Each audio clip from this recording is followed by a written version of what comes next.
તો પ્રદેશ ભાજપ સંગઠનમાં ફેરફારના મંત્રી કુંવરજી બાવળિયાએ સંકેત આપ્યા।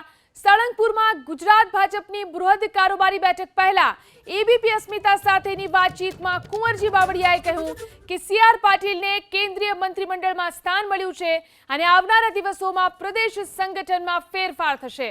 જો કે તેમણે આ સાથે કહ્યું કે સીઆર પાટીલ બંને જવાબદારી નિભાવવા માટે સક્ષમ છે। જો કે મંત્રીમંડળમાં ફેરફાર અંગેનો નિર્ણય નેતૃત્વ કરશે।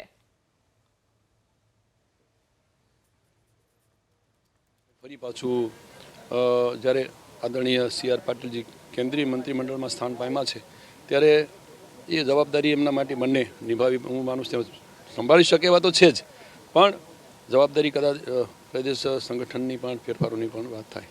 અચ્છા સાહેબ, એક છેલ્લો સવાલ, પ્રદેશ સંગઠનમાં તો ફેરફાર થાય પણ શું સરકારની અંદર મંત્રીમંડળમાં કોઈ ફેરફારની શક્યતા ખરી? હવે એ તો જેમને હાઈકમાન્ડનો આ નિર્ણય છે અને જે કંઈ ફેરફારની જે કંઈ ચિંતાનો વિષય તો હાઈકમાન્ડનો છે।